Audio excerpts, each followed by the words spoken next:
കോഴിക്കോടിന് എൻ്റെ വലിയൊരു നമസ്കാരം. ഏഷ്യയിലെ തന്നെ ഏറ്റവും വലിയ ലിറ്ററേച്ചർ ഫെസ്റ്റായ KLF ഞാൻ കണ്ടും കേട്ടും മാത്രമേ പരിചയമുള്ളൂ. അതിലൊരു ഭാഗമാവാൻ ഇവിടെ എത്തിച്ചേരാൻ സാധിച്ചതിൽ എനിക്ക് ഒരുപാട് ഒരുപാട് ഒരുപാട് സന്തോഷം.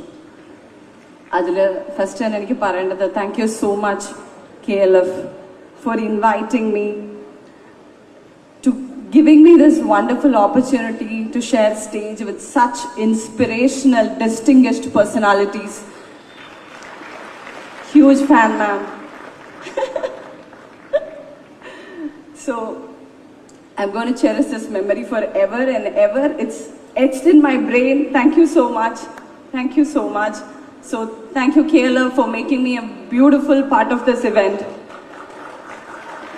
പിന്നെ കോഴിക്കോടിനോട് എനിക്ക് പറയാനുള്ളത്, ഞാൻ എപ്പോഴും വരുന്ന ഒരു സ്ഥലമാണ്, ഒരുപാട് സന്തോഷിച്ച് തിരിച്ചെത്തുന്ന ഒരു സ്ഥലമാണ്.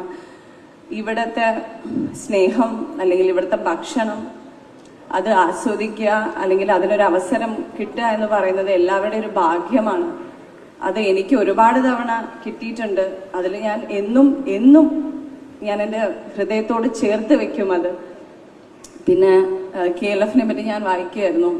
ഞാൻ ഉൾപ്പെടെയുള്ള ആൾക്കാർ വളരെ കുറവാണ് ഇപ്പോൾ ഒരു റീഡിങ് എന്ന് പറയുന്നത് അല്ലെങ്കിൽ വായന എന്ന് പറയുന്നത്. സോ ഞാനും പണ്ട് ഞാൻ സ്കൂളിലൊക്കെ പഠിക്കുമ്പം വായിക്കുന്നത് ബോബനും മോളി മാത്രമാണ്.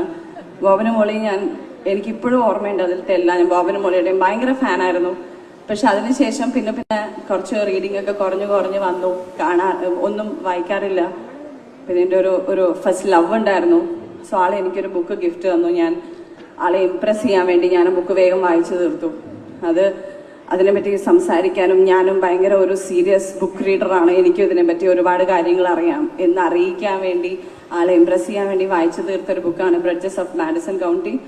അത് വായിച്ചതിന് ശേഷം സത്യം പറയാം, അതൊരു ഭയങ്കര അനുഭവമായിരുന്നു എനിക്ക്. ഇത് ആളെ ഇംപ്രസ് ചെയ്യുന്നതിനേക്കാൾ മേലെ ഞാൻ ഇംപ്രസ്ഡ് ആയി. ഒരു ബുക്ക് വായിക്കുമ്പോൾ ഇത്രയ്ക്കും ഇമ്പാക്റ്റ് ഉണ്ട് എന്നുള്ളത്.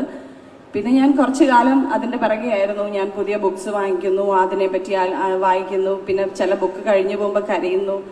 പക്ഷെ ഇപ്പം പിന്നെയും ഞാൻ അങ്ങനത്തെ ഒരു ശീലം മുഴുവൻ തീർന്ന് ഇരിക്കുകയാണ്. ഞാനിപ്പോൾ ബുക്സ് വായിക്കുന്നത് വളരെ കുറവാണ്. ഇവിടെ വരുന്നതിന് മുമ്പ് ഞാൻ വണ്ടിയിലിരുന്ന് ആലോചിക്കുകയായിരുന്നു, എനിക്കിപ്പോൾ റീസെൻ്റായിട്ട് ഒരു ബുക്ക് വായിച്ചൊന്ന് പറയാനൊന്നും ഇല്ലല്ലോ എന്നൊക്കെ. അതുകൊണ്ടാണ് ഞാനിത് മുഴുവൻ പറഞ്ഞത്. പക്ഷെ തീർച്ചയായിട്ടും ഇങ്ങനെ ഒരു വേദിയിൽ വരുമ്പോൾ നമ്മൾ പിന്നെയും ഇൻസ്പയർ ആവുകയാണ്. ഇനിയും നമ്മൾ ഒരുപാട് നല്ല, അല്ലെങ്കിൽ എഴുത്തിനെ സ്നേഹിക്കുന്ന, കലയെ സ്നേഹിക്കുന്ന ആൾക്കാരാണ് നമ്മളെല്ലാവരും. അങ്ങനെ ഒരു മനുഷ്യർ